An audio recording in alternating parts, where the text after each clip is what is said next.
Oh, no problem, man. No problem at all. How you doing? Oh, pretty good. So you're back in Washington, you were saying?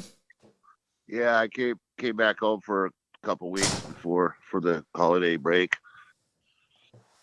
Yeah, so yeah, it's cool to take these little breaks, because I'm out in the middle of nowhere working, and it gets a little redundant out there. So they let us have these little breaks Right. for everybody because we're always working 6 days a week, 10 hours a day. So what kind of construction work you do out there? I do a lot of everything on this job. We're doing car decking on the roof and framing and drywall and concrete. Mostly what I do is my specialty is concrete and framing. Okay, so it's like commercial stuff. Yeah, I got you. yeah. I used to build houses, but I got more into the commercial union work. Uh-huh. So yeah, it's pretty cool. Keeps me busy, and yeah, it gets to where it takes a lot of my time away from music when I'm working, but then I'm able to get time off. Usually once jobs are over, I take 2 to 3, 4 months off and work on my music. I don't really work on it too much when I'm in the middle of a job like that. So I get rusty, and then I gotta wipe the cobwebs off and get back into it and write more riffs. Right, right. Yeah, but it's cool. Well, yeah, that's basically, man, after hearing some of your stuff with BELTFED Weapon on YouTube and off the website, the music is just right up my alley. And the fact that it's a combination of speed, thrash, and death metal. I mean, you cannot get any better than that. Oh, thank you. I appreciate that. And that's what I try to do is take a lot of the influences from the bands that I like, because I like a lot of different genres. I love the speed metal, the thrash metal, the death metal, and some progressive metal and power metal. And to incorporate all these different styles into one thing is unique, and it's pretty cool. Right. Yeah, and it's challenging to do with this many musicians on the record. So we're gonna get into that. This episode is completely devoted to you and your metal journey, if you will, and that's what I'm really curious about, man. And we can go as far back as you want to take the story, for whenever you first heard a certain song that made you say, you know what, I want to be a guitar player. I want to be involved with music. This is what I want to do. So I'm just gonna give you the floor. Okay. Well, so basically, the first song that I ever heard in my life that made me love metal, even though it's not full-blown metal, is AC/DC, the album For Those About to Rock, We Salute You. Oh, yes. Yeah, when I heard that song Spellbound, I was hooked. I knew I was going to love metal. So that's and I was probably at 8 years old, and I I always loved music, and then I got into Iron Maiden, Peace of Mind when that came out, Motley Crue, Shout at the Devil. And then as I got a little bit older, I got introduced to Metal Church, The Dark, and then Sadist, got introduced to them, and some Morbid Angel and Cannibal Corpse. And I just was totally loved. As I grew up, I got into heavier music. And I didn't start playing guitar till I was 17. Oh, wow. Yeah, I was kind of started very late in life, and it was very challenging for me learning guitar, and I didn't have a lot of patience. So probably when I hit 26 is when I hooked up with a drummer. Mike Stevens was his name, and he's no longer with us. He passed away a few years ago, Mm-hmm. which sucks. But he was the first drummer I ever hooked up with, and we started just playing some simple stuff, Scorpions, the Zoo, and stuff like that, some Metallica, some Slayer. And once I started jamming with him, I knew I wanted to do something with music. But I was really horrible then, even at 26. And it took me a long time just kind of messing around over the years, and very challenged by it. And probably when I hit about 42, 43, I started learning some theory to try to, understand the guitar a little bit more. I've always wanted to play lead guitar. Uh-huh. Unfortunately, I'm still not anywhere near where I want to be as far as lead guitar goes. I'm a horrible lead guitar player. It's kind of funny, but I've always had a knack for being able to write some riffs. Yep. And that's pretty cool. And then to be able to take riffs and structure them into a song musically without having any vocalist or anybody in structuring them out and then hand them over to somebody and, hey, here's a song. And no one's ever said to me, hey, this arrangement doesn't make sense. I've always been able to get positive feedback, and everybody's been able to always kind of work with what I've been able to structure out, which is pretty cool. Mm-hmm. And BELTFED WEAPON started in 1999. Okay. Started at a rehearsal spot in Seattle called the Jam Box. I met this drummer named Steve Sams, and we started jamming around and came up with some riffs and started putting some songs together. And then we met a bass player who worked there. His name was Ben Leyland, and he came into the project, and he actually came up with the band name BELTFED WEAPON. And so we ended up getting a lead guitar player, then another singer, and so we kind of had a full lineup going at one point in time. And then singer kind of flaked out and did his thing, and a couple of the other guys, they kind of ended up venturing off, wanting to go do their own thing. And so it kind of dismantled for a little bit. And then I got a hold of some friends from a band called, they were in a band called Uncle Betty and another band called One Less Human in Seattle. And I had them, the bass player, Russ Cumby, and Kirk O'Malley, the drummer. I had them record on the first recordings of BELTFED WEAPON, which are a demo that it's not available online anywhere to hear. And we did 3 songs, and then I ended up adding another song with another group of guys, and then ended up adding 2 more songs, and ended up making a 6-song demo, which is available on my website. I have a few copies of that left over. One song from that demo is available online on SoundCloud, I believe. Okay. And it's called Howitzer. And it's a pretty cool song. I ended up doing the vocals on that one.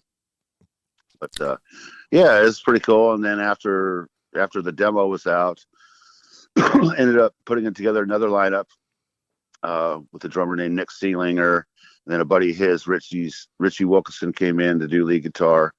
And then Ben Leyland, the original bass player, he ended up recording on that EP as well. And then we had this young kid singer, and that's the Peacekeeper EP in 2009 that came out.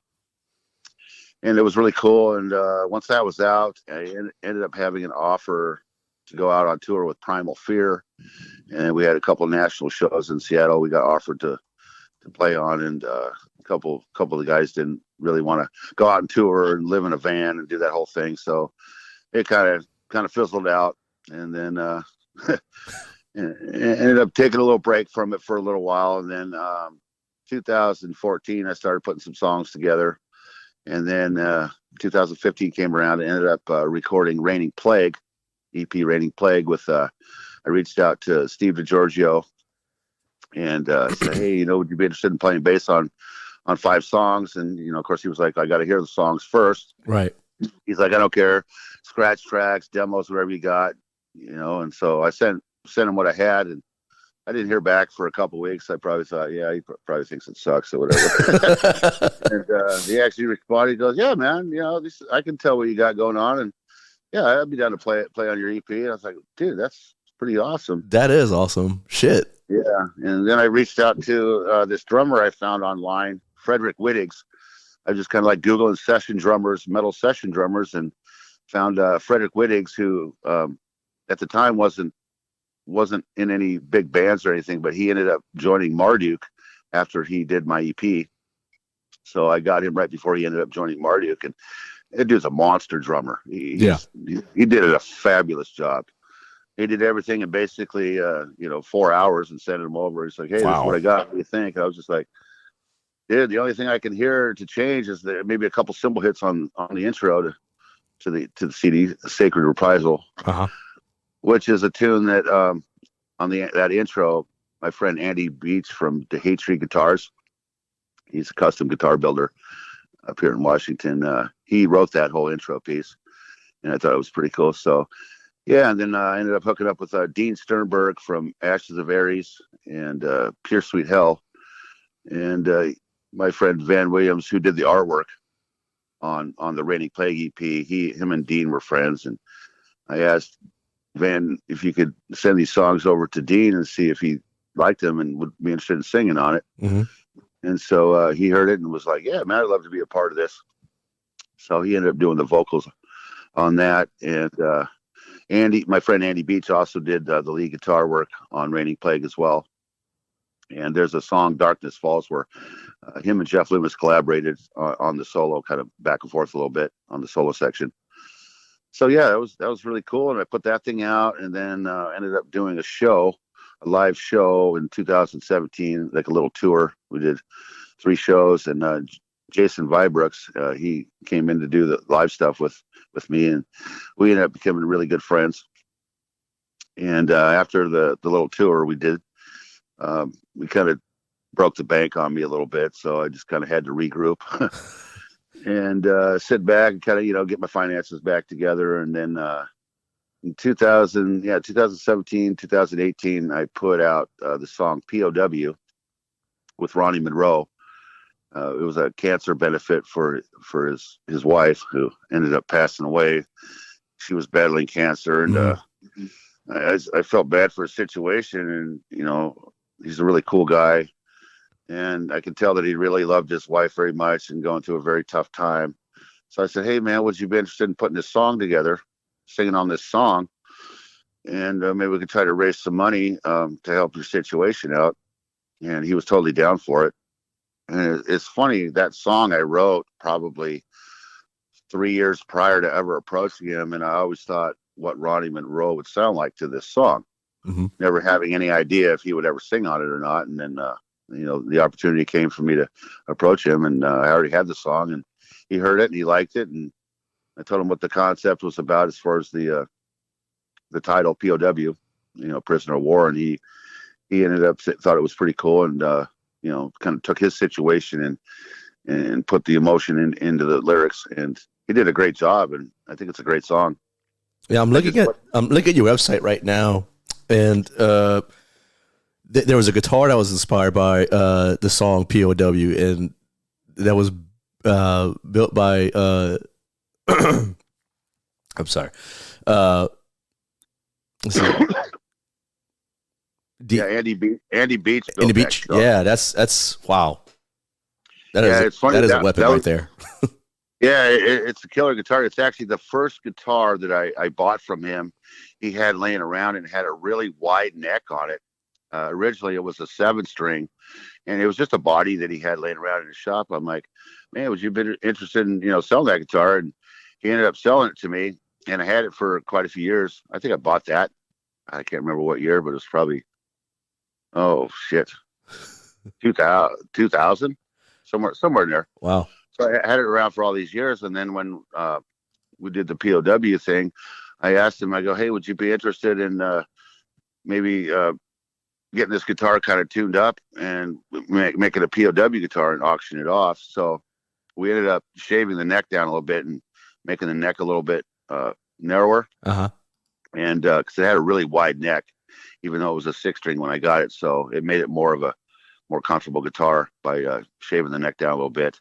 And then a friend of his did the artwork for the POW and airbrushed the artwork on the guitar. Yeah. And so we put that together for the auction. And unfortunately, nobody ended up buying it, but I still have the guitar. And then Patrick from PM Star Promotions, he's done some of the BELTFED merch, and he got involved and gave me a bunch of T-shirts with the artwork on it for basically cost. I didn't get them for free, but he just donated them for cost, which is really cool. And so I had those available, and then the song available online for download, and all the proceeds went to Ronnie and his wife. And it was a really good cause, and quite a few people did support it. And unfortunately, the guitar was pretty expensive, Yeah. But that's okay. I still have that sitting in my room. So I'm just curious about what kind of hardware you have in that thing, like as far as the pickups and the bridge and all that good stuff. It's got the Floyd Rose bridge, and then the EMG 8085s. Oh yeah, yeah. The tried and true combo right there. Yeah, I love that combination. Me too. Yeah, it sounds killer, and yeah, it's great playing guitar. Actually, I'm probably gonna get it out and play here in a couple of days because I haven't played that thing in a while. So it's after talking about it, I think I'm gonna have to pull that thing out.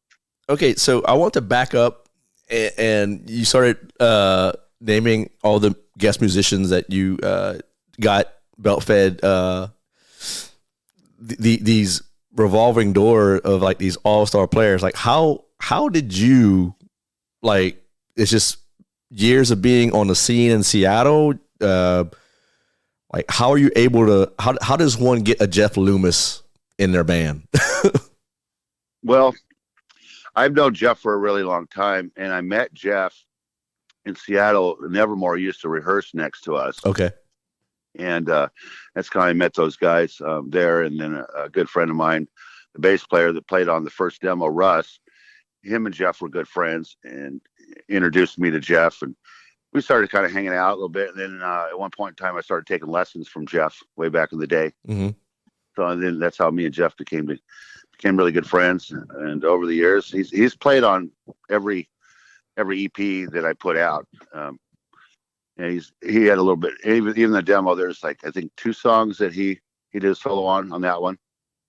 And there's 2 songs that the drums were programmed. He ended up programming the drums for me. And he's done a lot to help me out throughout the years in personal life and Belt-Fed Weapon, which is really cool. And yeah, he's always been down to, to have his contribution added to it, which is amazing. And he's such a humble, awesome person.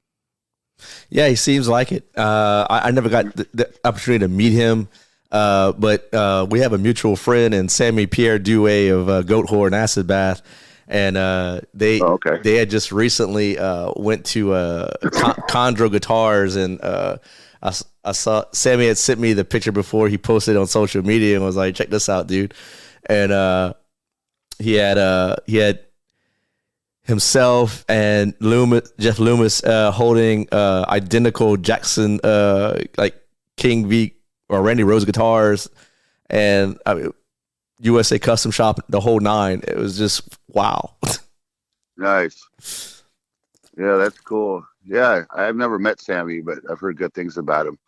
And yeah, Jeff speaks very highly of him, and great guitar player. Goat Horse, a great band. I love those guys. I really like the more I look at the name Belt-Fed Weapon. I don't know if I told you this in our prior conversations. Being a prior Marine myself, and I was part of a heavy machine gun unit, so I'm all about the name Belt-Fed Weapon. Oh, right on. That's cool. Yeah, actually, Ben, who came up with the idea of the name way back in the day, he's a former Marine as well. Oh, there you go. Yeah, we were all sitting around and we're like, "God, what are we going to call ourselves? What's a good name?" And we're like, "Well, what do we sound like?" And someone said, "Well, we kind of sound like a machine gun." Yeah. He came up with just spelled out the name Belt-Fed Weapon, and I was like, "Yeah, that's cool. That is cool." That. And I've always kept it alive. I always believed in my music, even at the early stages when I wasn't very good. I was like, you know what, this is a cool thing to do, and I just want to keep going. And throughout the obstacles of people coming in and out, and had a lot of friends help me out throughout the years. Herb Burke from a band called Drawn and Quartered, he sang on the demo too as well. I think he did 3 songs. Mm-hmm. And yeah, I've had a lot of friends come in and help me out, and there's a lot of people that came in that were flaky and this and that. It's always been hard to really make a band out of it all these years. Right. So when I did Raining Plague, that's when I decided, well, maybe I'll just reach out to some people who I've worked with in the industry, and which Steve DeGiorgio was one, because I used to be a promoter. I did 2 festivals. Okay. Seattle Metal Fest and another one called the Northwest Death Fest. And I booked Sadist a couple times, and a whole bunch of other bands, Overkill and Metal Church, and God, some definitely some heavy hitters, as they say. Yeah, and Testament. I did a show with Testament one time. That was really cool, and it was actually the first Northwest performance when they came back, and Louis Clemente was still in the band. Oh wow! When they got back together, it was kind of their comeback. And so I was able to do a Northwest show after Belt-Fed played with them in Allentown, Pennsylvania, at a festival called Louder, Harder, Faster. Mm-hmm. That a friend of mine, Tammy Taylor, she put on that festival. I am familiar with Tammy Taylor. Yeah, that's an Patrick again with PMSR Promotions. He had actually introduced me to Tammy when she came back home to live in Louisiana, and then she recently moved back to Pennsylvania, I believe. Good. I mean, every time I met her, she was a great person. Yeah, and she's been in the business a long time, and I talked to her when I was a promoter, and she was booking bands, and I was talking to her about booking some bands. I never ended up getting a band from her, but she sent me a promo pack for Overkill back in the day, and that was really cool. And then she ended up putting this festival together, and she asked us to play, which is really awesome. I'm very thankful for her putting us on that. That was a great experience. And Testament was on that bill with the lineup with Louis on drums, and everybody else, all original, Alex Skolnick and everybody. It was a blast. And then when I came back after the show, I thought, man, I'd like to do this show in Seattle. So I had 30 days to put this together, and ended up making an offer on Testament. I got him and booked him at this little place called the Shipwreck in Tacoma. I had to scramble to find a venue and put this whole thing together real quick, and it turned out pretty killer. And I think like about 800 people showed up. Wow. It was pretty insane, but yeah, for a club way out of the way. And yeah, it was a great experience. But yeah, that's where I met a lot of the people in the industry that I've worked with, like Steve DiGiorgio and other people. And yeah, it was cool. I thought, why not reach out to some of these guys and see if they want to get involved, and yeah, ended up hiring them. And nobody did it for free, of course, but I didn't get charged an arm or leg. Everybody's been very fair with their prices and everything, and it's just an honor to have these guys on my album that I grew up listening to. Absolutely. I mean, yeah. I mean, if people would, any of my listeners that hears this this episode, I mean, you have, I'm just looking at it, DiGiorgio, Jason Viebrooks of Exhorder, Steve Tucker on vocals from Morbid Angel. I mean, the list goes on. It's insane.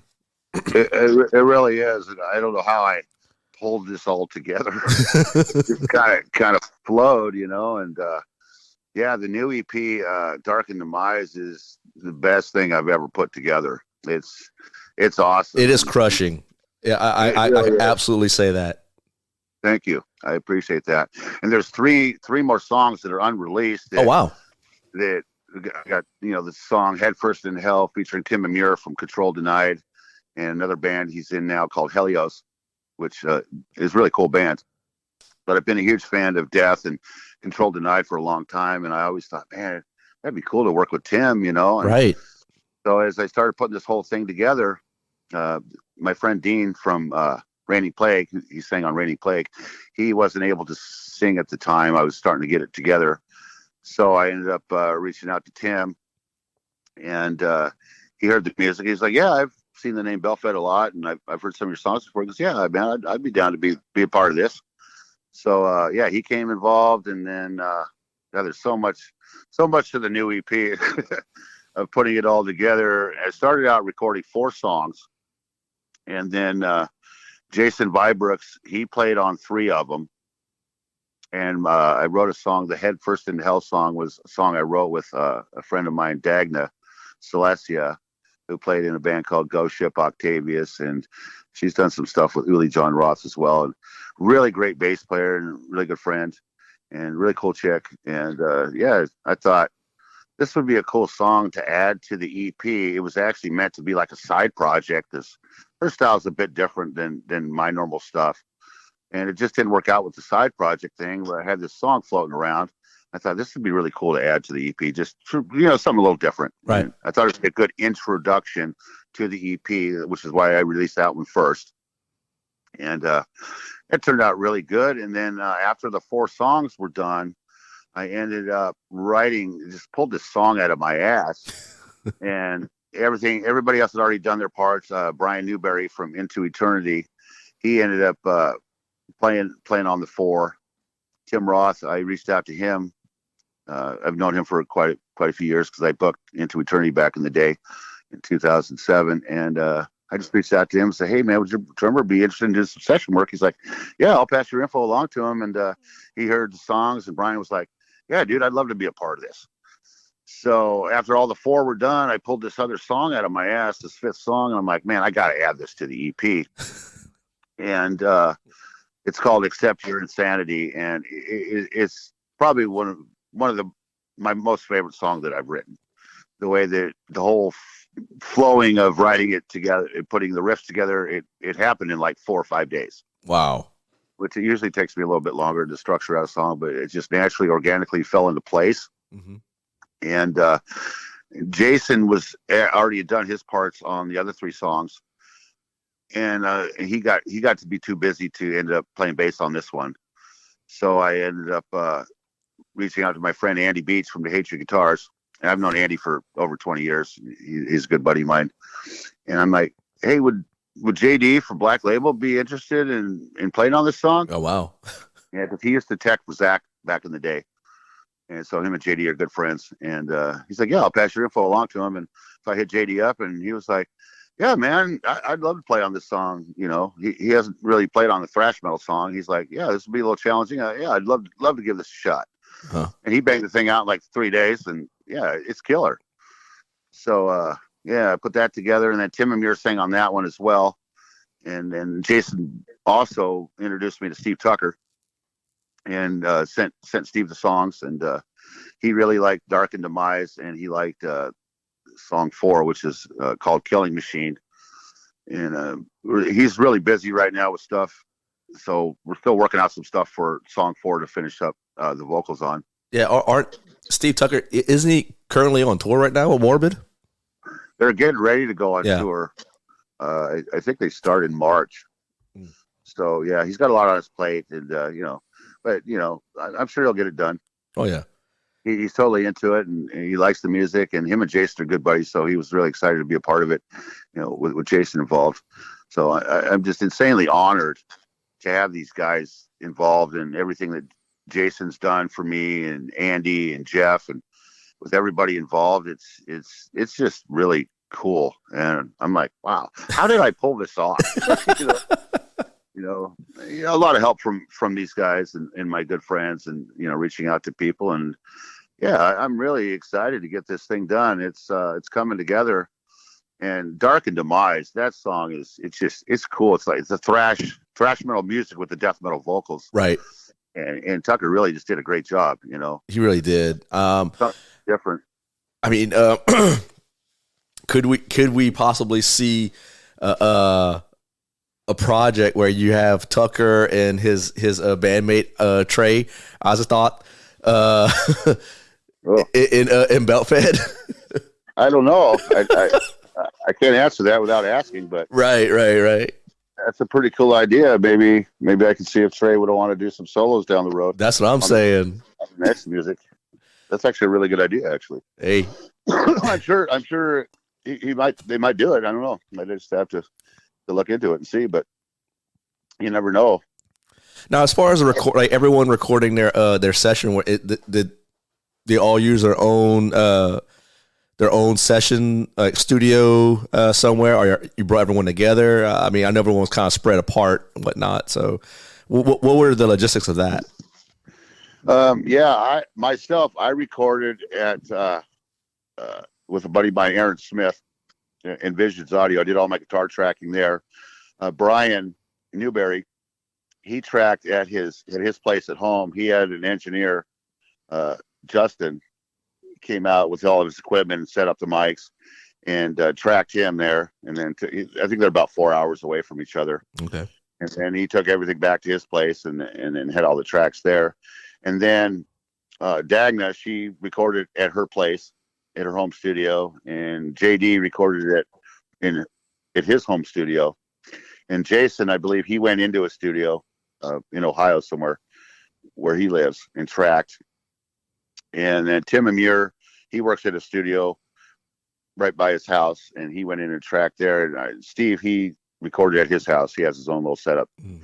So yeah, everybody kind of has their own little thing going, and then everything has been going to Juan Ortega. He's the mastermind behind the mixing and mastering of this, and such an amazing amazing guy to work with. And he's really cool, very easy to work with, very professional, and does such an amazing job. And he really liked the music too. And, and he's very patient too. This has taken a long time to get together. I started recording 2 years ago. Oh, wow. So it's almost done. We're getting really close. And he's been so easy to work with. And yeah, I couldn't ask for anything better. The only thing that I would change about this EP, if someone were to ask me what I would change, would be doubling it, 5 more songs. 5 more songs. Mm-hmm. And then Craig and Lum from Exodus and Heathen, he did solos on 3 of the songs, and him and Jeff shared solos on 2 of the songs. And Craig was really excited to work with Jeff, to be able to collaborate. So, and Jason introduced me to Craig as well. So yeah, Jason's really done a lot for me and for BELTFED, and it is so cool. I also did a tour with Jason. I got an opportunity to guitar tech for Marzi when he was in Exhorder. Okay. They went out with Overkill in 2020, and that's when COVID broke out. It was like the last 2 shows of the tour. COVID broke out, and the whole country got shut down. Mm-hmm. We all had to scramble to get home, but that was one of the coolest experiences I've ever done in my life. And yeah, I hugely thank Jason for that opportunity. That was a blast. Now, have you done any teching prior to that? No, not really. Just a little bit for my friend Andy B. I did a little bit of teching for him on a couple local shows. I mean, he was in an Aussie tribute band, but no, other than that, not really. And so I kind of went into it pretty green. Oh, wow. And I was pretty nervous the first 3 shows. First show, I was insanely nervous. But as it went on, I got the hang of it, and and I would totally do something like that again if I ever had the opportunity. Yeah, it was just a great experience, and get to, to see Overkill and Exhorder play in all these different cities and be on the road with them. And all cool guys. Yeah, Overkill are great guys, and yeah, it was just a fun experience. Yeah, I remember Overkill. We played New Orleans, and I felt pretty damn sick, like I'm feeling today, unfortunately. And I didn't get to see him. I was so pissed off. Yeah, they're a great band. I booked Overkill too. Back in 2007, they played one of my Seattle Metal Fests with it was Overkill, Destruction, God Forbid, Goat Whore, Into Eternity, and Nemec, and I think Scar Cemetery. Oh, wow.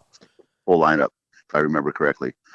Now, I want to pick your brain a little bit about the whole booking and promoting. Now, I'm kind of in the dark about that process, especially when it comes to like putting together a festival. How do you go about doing that, if you don't mind me? Well, it all started back in, I think the first show I did was in 2002.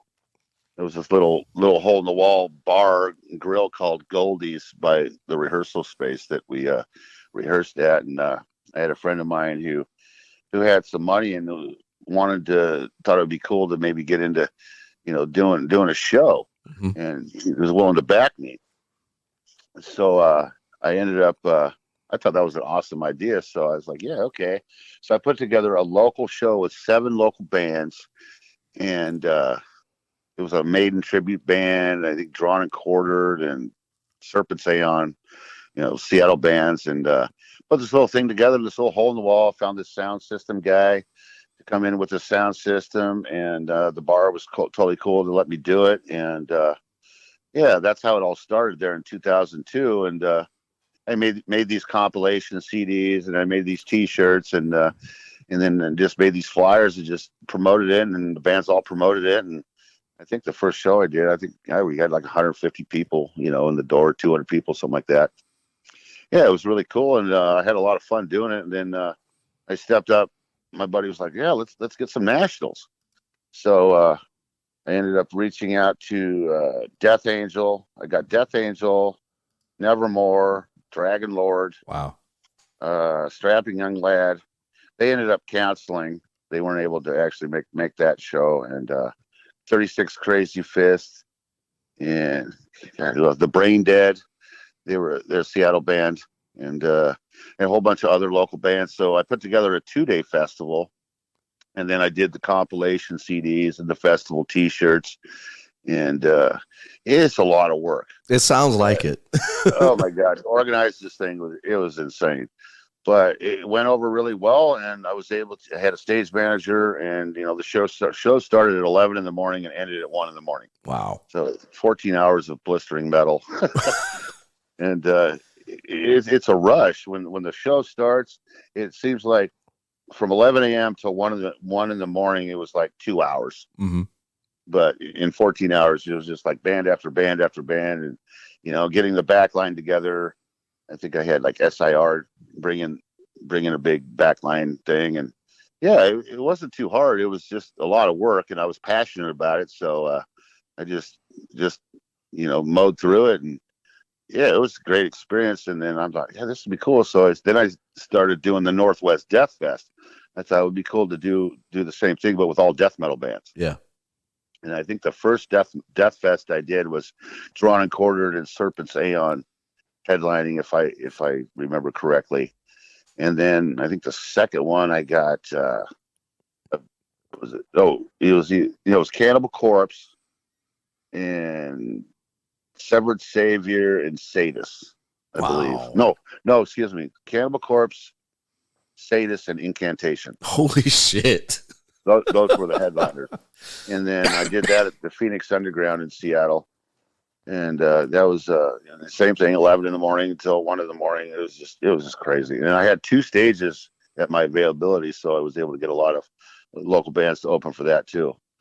And I did this really cool thing with the compilation CDs and the T-shirts. Everybody that came through the door got a free compilation CD.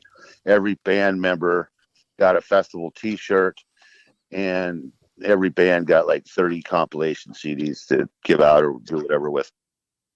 And then I had like Red Bull sponsor me and Vitamin Water. They really wouldn't give me any money, but they had no problem giving me a bunch of product, which is cool. I need to talk to you. See, you're the person I need to talk to about this, because see, I in previous episodes, I always talk about how I'll have a Red Bull to start the show, like when I'm recording. Right. And I always say, everyone who's either come on or listened always tell me, man, when you get that Red Bull sponsorship? Yeah, they were hard to really get anything from, but they had no problem giving me product. I mean, we're talking 40 cases of Red Bull. Holy shit. There you go. Yeah, it's probably a good thing I stopped promoting, because I was drinking a lot of them. And by the end of the show, I remember one night in particular, my heart wasn't feeling too good by the end of the night. And I was like, yeah, I don't think I need to be drinking these too much. No. A case in a day. Wow. Yeah.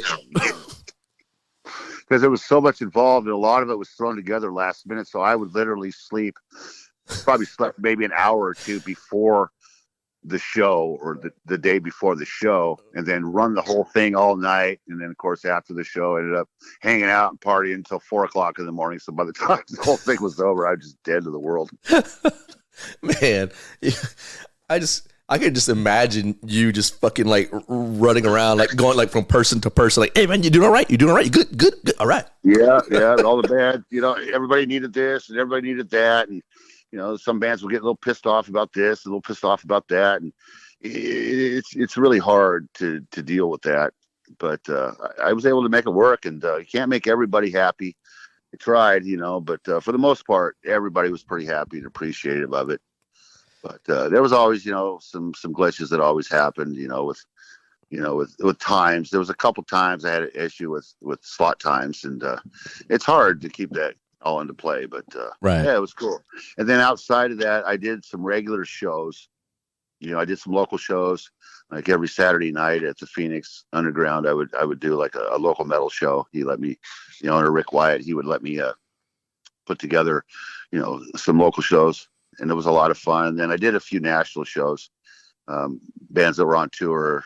I would get the opportunity once in a while to do a package, but not too often, because the other clubs kind of had their in with the booking agents. So it was hard to get a package tour. But yeah, it was a lot of fun. I had a blast doing it, but it just got to the point where it was just costing a lot of money, and some of the shows lost a lot of money. Yeah, and that's what I guess the common denominator among at least on a local level. You know, if we're not dealing with national bands, I guess you know, a lot of people I talk to as far as putting shows together. Yeah, you make a buck, but it's more or less a passion. You know, it's more or less fun. Absolutely. You know, Absolutely. And on the local shows, what I would do is the club owner would, I'd have to pay for the sound and the lights and some security. Anything that was left over, I just would split evenly between myself and the bands. mm-hmm. And sometimes the bands, everybody we walk away with, $80 or whatever. Definitely a labor of love, and I had to be passionate about doing it. But when you get into booking the nationals, the number one and most important thing you got to have is a reserve in case you don't get the sales through the door. Right. You got to pay the bands no matter what. Right. You got to have an agreement. You got a contract with the booking agent. You got to fulfill your end of the bargain. So, when people try to go into doing it and don't have that backup and reserve, that can end up being a problem. Oh, absolutely. Because it's a job for these guys. Yeah, and I've heard the horror stories. Some promoters, end up, not being able to pay bands and stuff. It's like, if you're gonna agree to pay a band a certain amount of money on that level, you got to be able to do it no matter what. And if you don't get the ticket sales, well, you got to reach into your wallet or have a backer, and the band's got to get paid. Yeah. So Frank, are you out of the promotion game, booking game completely at this point? Yeah, I haven't done a show since the last show I think I did was 2009. Mm. Yeah, it was a lot of work, and I ended up joining the union and became a union carpenter. I just started focusing more on my finances, and I thought, I just rather try to focus a little bit more on BELTFED Weapon. Yeah, and I mean, I'm sorry. Go ahead. Oh, I was saying that's been a little bit struggle. It costs a lot of money to do it, put together an album, and then do a tour or whatever, do a few shows, and then I had to take a break from it because got to kind of regroup. But I always was able to come back. But I'm trying to get to the point now where I don't go so long in between releasing new music. Mm-hmm. Especially with Dark and Demise. And that's why I put out 2 singles. And doing the press release, I'm working with Maria from Adrenaline PR, and she's done an amazing job. And I have quite a few other interviews set up. People have messaged her through the press release, say, "Hey, we would like to interview BELTFED Weapon," and she just forwards the emails over to me, and then I just respond. And yeah, so it was really cool. I think Patrick, he is the one that introduced me to you. He's right? Like, hey, you got to send your music to my buddy Mo, and he'll probably play you on his podcast. I will. As soon as our conversation's gonna end, I'm gonna introduce some of the music with your permission, of course. Oh yeah, absolutely. Because I love it. I do. Like Patrick knew what he was doing. He knew exactly by asking you to come on the podcast, because this music is right up my alley. I'm into all things extreme, and I mean speed, thrash, death, blackened. I mean that's what I'm all about. I love it. That's cool. What would you say is what's your favorite black metal band? My favorite, Darkthrone, without a doubt. Right on. And that's cool. Because I feel like, and I said this before, and it's not my words, but I agree.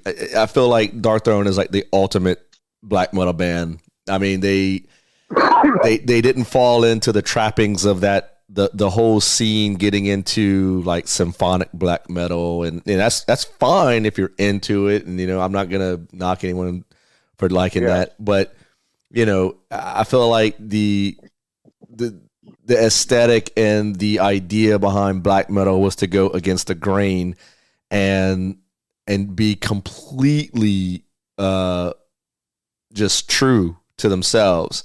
And Darkthrone has done that after release after release after release. And whether they're doing straight up riff rock from like 70s influences to just straight up back to their the unholy trinity of Blaze of Northern Sky and Transylvania Hunger and Unholy Black Metal. I mean, it's just, I mean, I can go on and on about Dark Throne. Right. That's cool. I would probably say my favorite black metal band would be Marduk. I like them a lot because they have that thrash influence in They do. their music as well, which is cool. And I didn't really hear much of them until Marduk came on tour, and Frederick was in the band at the time. So I went down, finally got to meet him and watch the show. I was like, man, these guys are fucking pretty awesome. Yes, they are. Yeah. And I liked Immortal too. I thought those guys were pretty cool. I know they're a little bit more of the commercial black metal, but well, I mean, they, that Abbat is I mean, I don't think anyone really talks about how insanely good Abbat is as a guitar player. Yeah, he's definitely very good. Oh man, the Immortal song, Withstand the Fall of Time, I believe it is called, from one of their earlier releases. I mean, that song just gives me chills every time I put that song on. It's crazy. But going back to Marduk, I actually saw them. I mean, I always, would hear their music on Spotify or whatever I was streaming at the time. But then I saw them. I got even more respect for them now that I've seen them live. And I saw them at the Inferno Festival in Norway last year. Oh, wow. And it was just insane. I mean, they tore the roof off of the John D. Rockefeller. It was fucking crazy. Oh, that's cool. Yeah, that's awesome. Yeah. I'd like to go to my favorite festival that I like to attend one year. Two of them I want to see is I definitely would like to see Wacken Open Air. Oh, yes. And 70,000 Tons. I've never been to one of those festivals. I think that'd be a really cool experience. Same here. So whenever you get your ticket, let me know. I'll go with you. Right on. I would love to see if I could ever get BELTFED Weapon on 70,000. That would be pretty cool. That would be really awesome. Yeah, it's really, really hard to do a live situation with BELTFED with everybody spread out for one, and everybody's schedules being so busy, and the cost to put it together. Flying everybody in and getting all that going. So I'm sure there will be another BELTFED show at some point. I don't know when, but I think for now I just want to keep focused on releasing more music. Yeah, it's my goal. Yeah, these releases are. I mean. As the kids say these days, they bop, but yeah, whatever the fuck they're saying these days, it's awesome, dude. I love Dark and Demise. That was the first. I mean, that's the first one I heard, and then checking out Head First into Hell, and I was just like, holy shit, this is. Yeah, that's cool. Head First in Hell and Dark and Demise is just killer, and there's such a great introduction to the EP, and I'm kind of saving the best for last. Mm-hmm. Not that those two songs aren't good at all, but I thought it'd be cool to put those two out first. And I'm still waiting for some stuff to get done, and with that last song. And once it's done, then I can start getting the CD artwork and layout together and whatnot, and then get a release date set. So hopefully I could put this thing out. Release date could be, probably realistically March or April. Yeah, is what I'm shooting for. And I can't wait. And this is really good because rather than just putting out the EP, getting it all done and doing the press release, promoting the release date, and then put it out without following up with any shows or anything, within a month or two, it would just kind of die off. But this way I'm able to kind of keep it going a little bit and, kind of hype it up as it progresses. And then by the time the EP's out, I should have probably 2 or 3 more songs, at least tracked with my guitars, and then start getting everybody else involved to do their parts. So that way within, 6 months, I can be able to start releasing some more material. That's what I'm trying to focus on. So I got to ask a question. Are you a legit gearhead when it comes to playing music? As far as guitars go, yes. I have quite a few guitars. I have a pretty cool guitar collection. And I don't actually have a big half stack anymore. Uh-huh. I just have a little line 6 Spider that I play through, and then a lot of it I just play through my computer with my headphones or my monitors in my little studio. And I do all my demoing on a little Mac computer with GarageBand, and I use Drum Kit from Hell just for my demoing, and then just for structuring out. Then everything else goes out to everybody else for them to do. After I do my guitar tracks, I go into an actual studio and do my tracks for real. And then, but yeah, so it's got a real simple setup for demoing, and yeah, it's pretty cool. But yeah, my guitar collection is pretty cool. I got quite a few Denied custom guitars. Yeah, I got like 4, I guess, Frank Hetzel signature guitar. Me and Andy kind of designed this guitar, and it's really cool. What's the scale length on that guitar? The what? The scale length on your guitars. 24 frets. Okay. Yeah.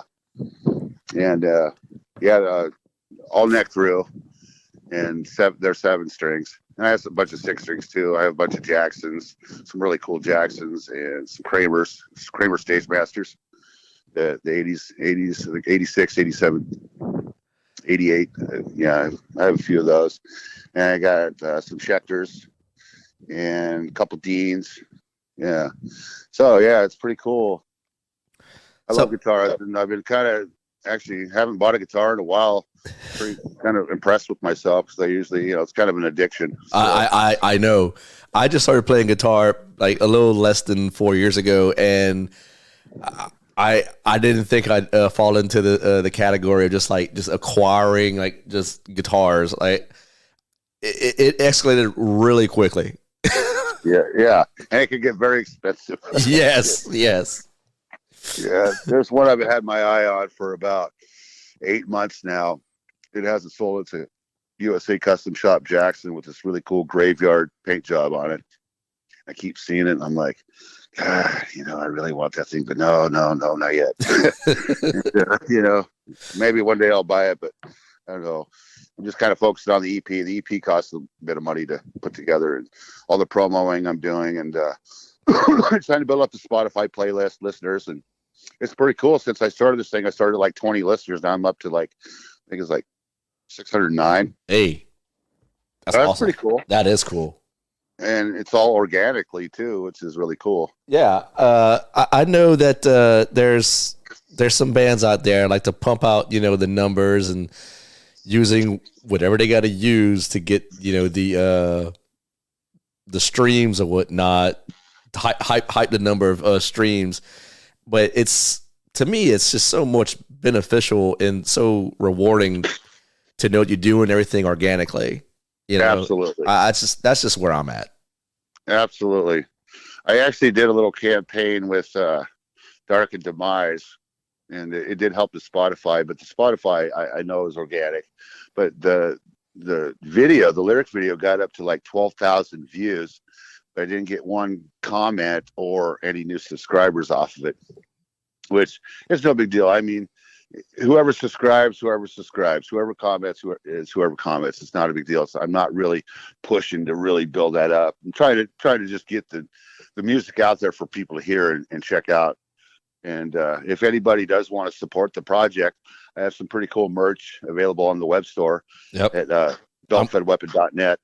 I'm actually, what I do, like for every artist that comes on the podcast, Frank, and you'll be no different. Like I'll put all your links that you want me to put in the episode caption. That way people have access to the BELTFED Weapon website and the merch store, all that good stuff. YouTube channel included. Yes. Oh, thank you. Yeah, much appreciated on that. Yeah, I mean, it's hard to get people to buy T-shirts and even buy the music or whatever, but I mean, it's there for people that want to buy it and support it. And if anything, if somebody wants to support it without spending any money, just share the video or share the song or tell their friends, and that doesn't cost any money to do that. No, it doesn't. Which is cool. But yeah, I'm a big supporter of music myself. If I like a band, I always buy their merch. Buy some merch or buy the album. I of course, everybody has Spotify. I listen to a lot of Spotify, in my car and everything. But if I love the album, I go buy it. Oh yeah, same here. Like without doubt. I mean, the whole reason why I started this podcast is just to help spread the word and keep a scene alive if I can. Yeah. So is this podcast live right now? Oh no. We're not live. Like we're just I release everything after the fact. Oh, okay. Yeah. Cool. Because yeah, I like to be able to hear it too. You just have to let me know when you actually play it on air, and then I can tune in and check it out. Oh, I will do. No worries about that. And I can't let you get away without you. I like to ask everyone that comes on. I need to know 6 of your favorite albums that you cannot live without. Like if the house is on fire, which 6 albums or 6 CDs you're gonna grab? Oh man, God, there's so many. Well, definitely Slayer, Raining Blood. Ooh, good one. Megadeth, Rest in Peace. Metallica, Master of Puppets. Control Denied. Fragile Art of Existence. Nevermore, Politics of Ecstasy.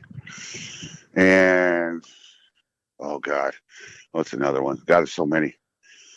Black Sabbath, Heaven and Hell. You cannot go. You cannot go wrong with any of those. Cannot go wrong with any of those. That's some heavy hitters right there. I love it.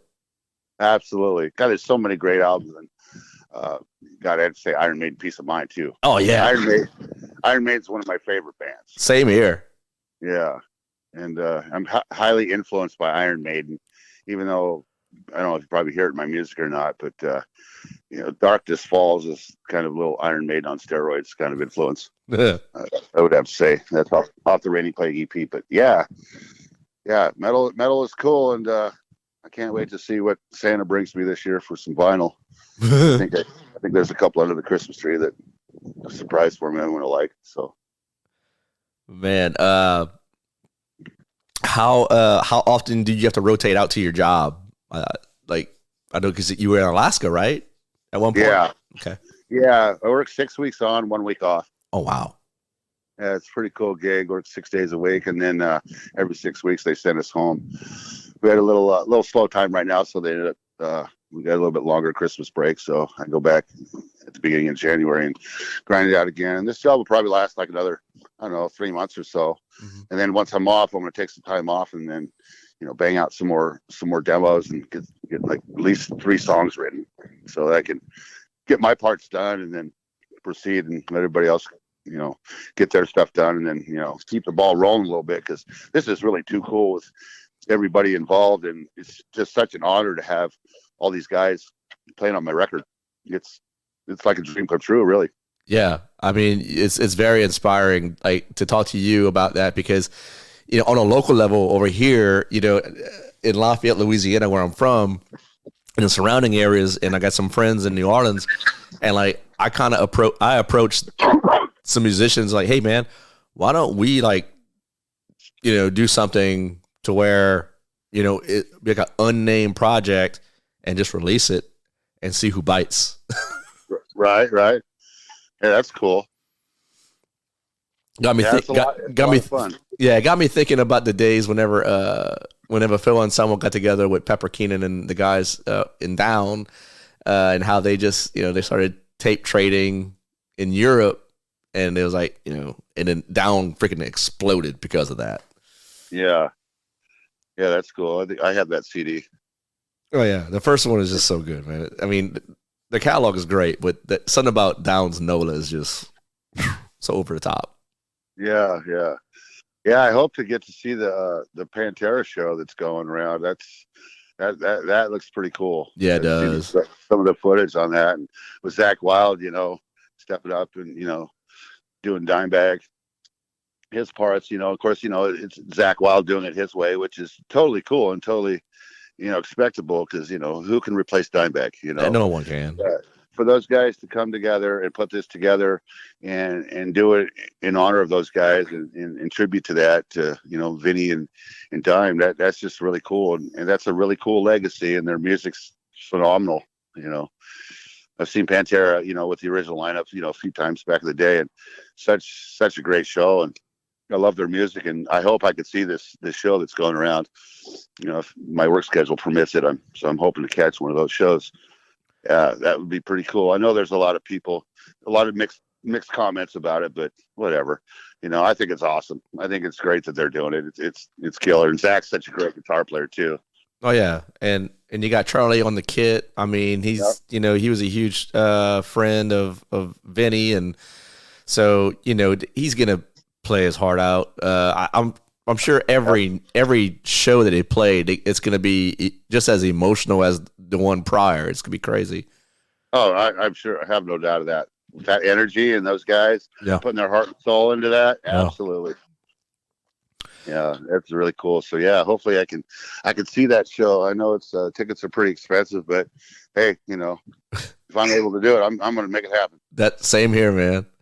Yeah, that's cool, man. I really appreciate you having me on your show, and it's been great talking. And man, thank you so much. Absolutely. I was about to say the same thing. I just want to appreciate you, Frank, for taking the time out and having a chat with me. And it's we need to do it again whenever you got some more releases coming out, and we'll talk about it some more. And yeah. I'm stoked for you, man. I really am. I can't wait to hear what you're gonna put out. Yeah, thanks. I appreciate that. Yeah, once I get to where I release the next single, I'll definitely I'll hit you up, and I'd love to do this again for sure. Absolutely, man. And so, sir, you enjoy your holidays, man. Enjoy your time off with the family and everything like that. And let's keep in touch. I will. Thank you so much. You got it, Frank. Have a good one, bud. All right. You too. Take care. You too.